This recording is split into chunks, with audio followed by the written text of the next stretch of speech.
Hello everyone, it's me Uncle John. Today I am going to read S4 4030 Choppers by Susan Goodman and Michael Doolittle with photos. Chapter 1. Those amazing machines. A forest fire is blazing. The flames are spreading faster than a man can run. Firefighters chop down trees. They dig trenches. They race to get the fire under control. A helicopter also helps battle the blaze. It swoops down to a nearby pond. In seconds, it sucks up enough water to fill 50 bathtubs. Then it dumps the water on the fire. The helicopter starts to back to fill its tank again. Then a call comes in. Flames are surrounding some of the firefighters. Soon they will be trapped. The chopper flies right over. It hovers near the man. Its blades produce a strong wind. The wind pushes the flames back. The firefighters run to safety.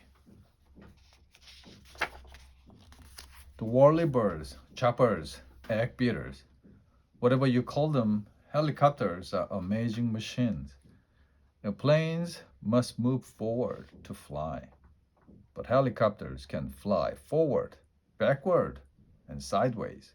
They can also hover, fly in one spot, as long as they have fuel. Airplanes need long runways to take off and land.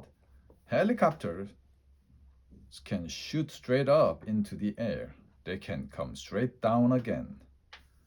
Helicopters can land in small spaces. They can land on mountains. Some can even land on water. Choppers can go places that cars and planes cannot reach. Some helicopters zoom along at up to 250 miles per hour. Some fly over 3 miles high. Choppers can do jobs that other machines cannot. Scientists who study volcanoes use helicopters all the time.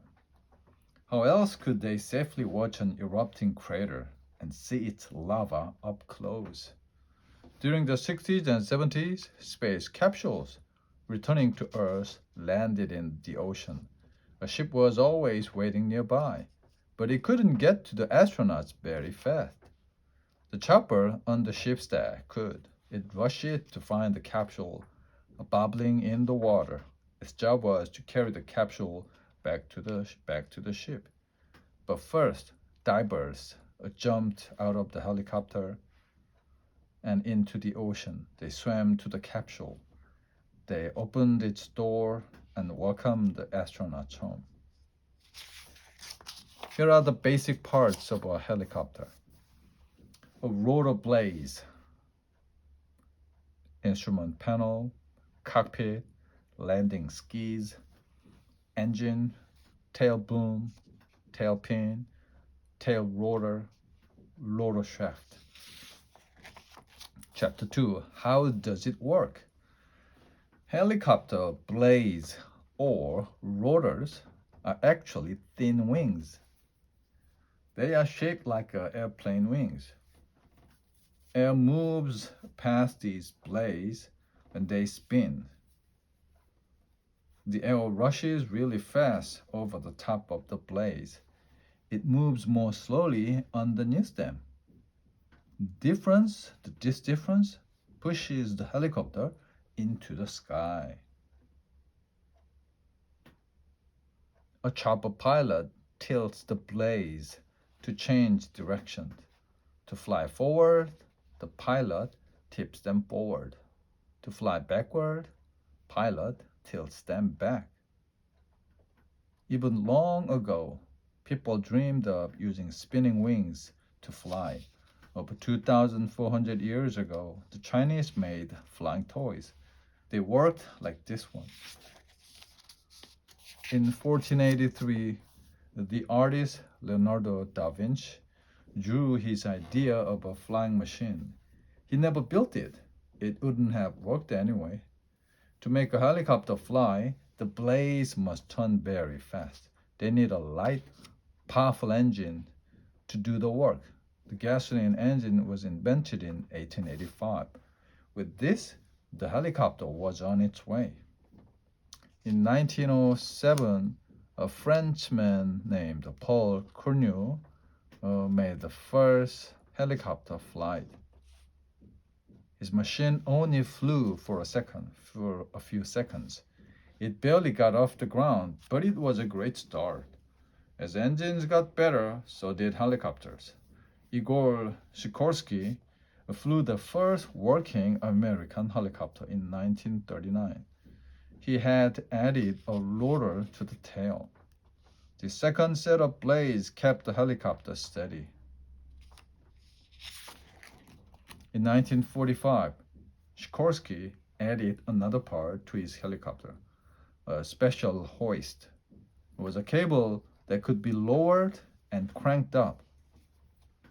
It could be used to rescue people.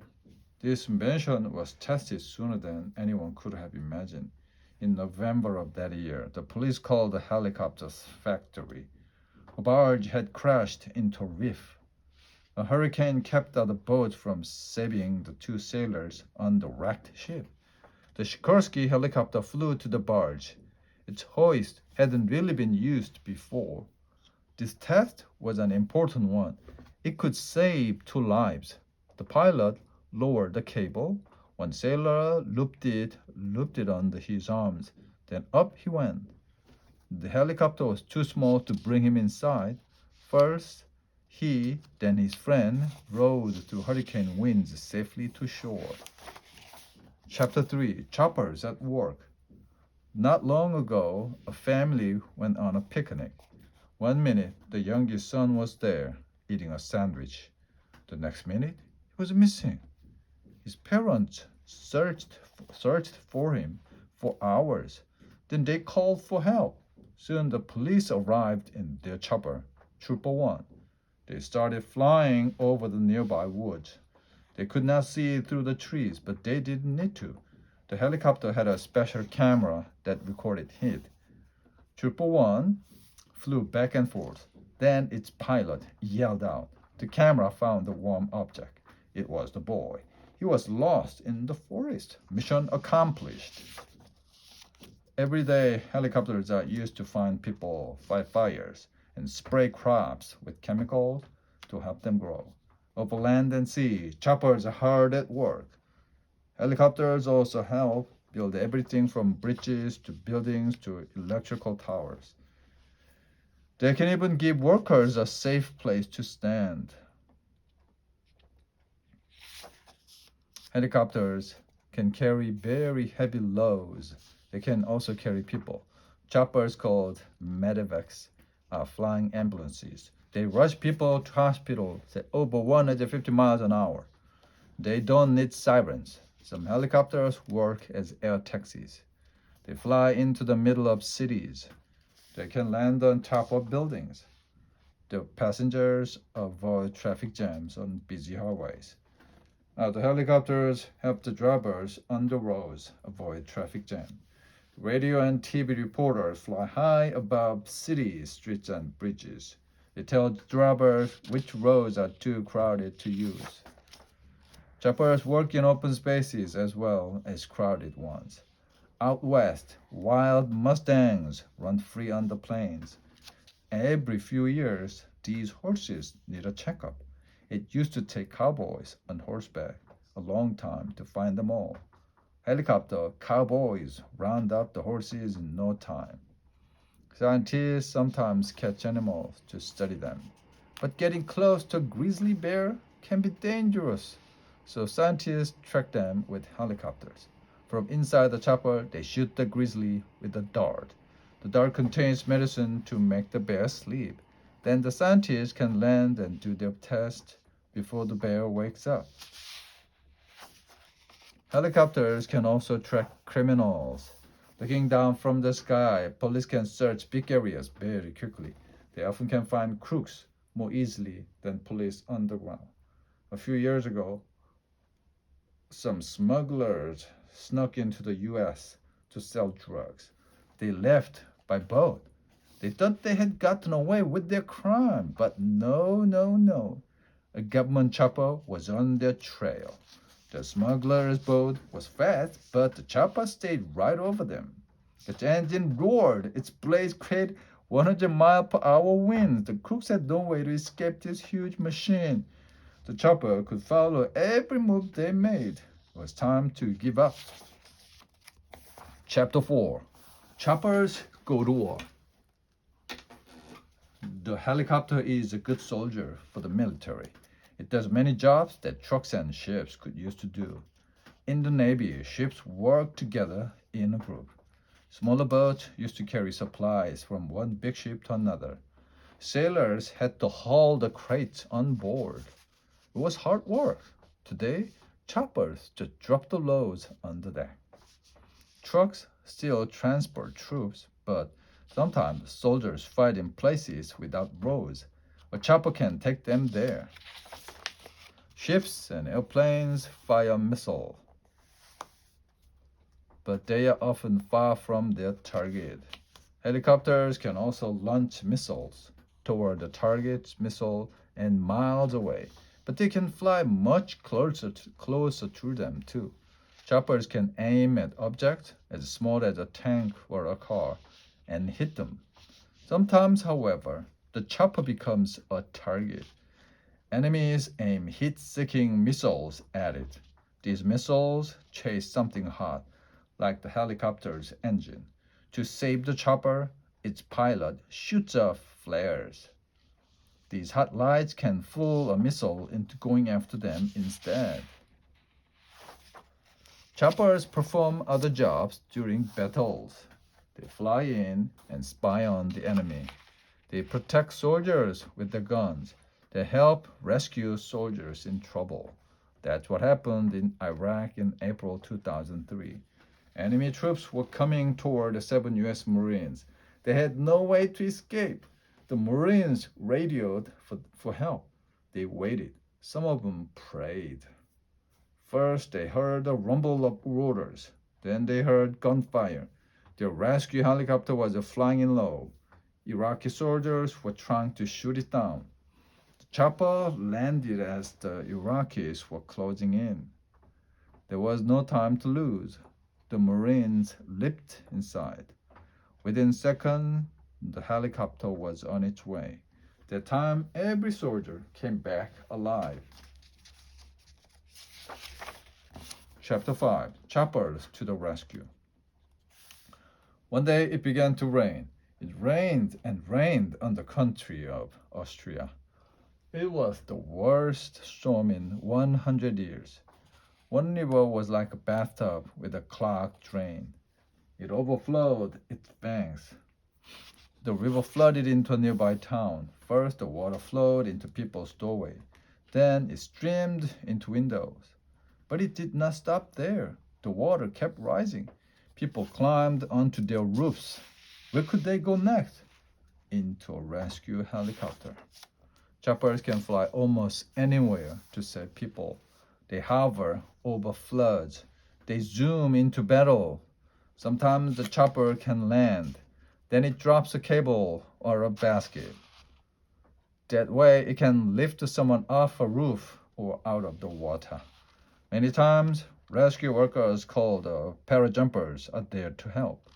They drop to the ground on ropes, then they climb back into the chopper, often while carrying someone.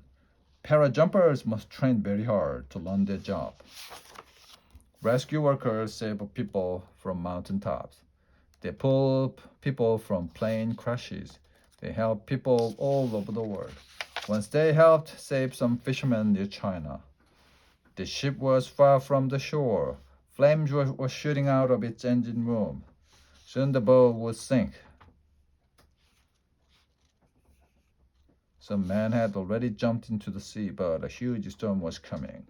The wind howled. The giant waves rolled across the water. Being in the sea was as dangerous as being on the boat. The helicopter crew threw life jackets to the fishermen. Then they lowered the cables. They pulled up 2 men at a time. They raced to save everyone before the boat went down. Humans aren't the only ones who get rescued. Once a horse named Caesar fell off a cliff. He dropped 100 feet. Caesar's legs were cut, so was his cheek, but Caesar was alive. Caesar was also in trouble. He could not climb back up the cliff. The way down was just as steep. A vet climbed up to the horse and put bandages on Caesar's legs. Firefighters climbed up too. They put a sling on Caesar's body.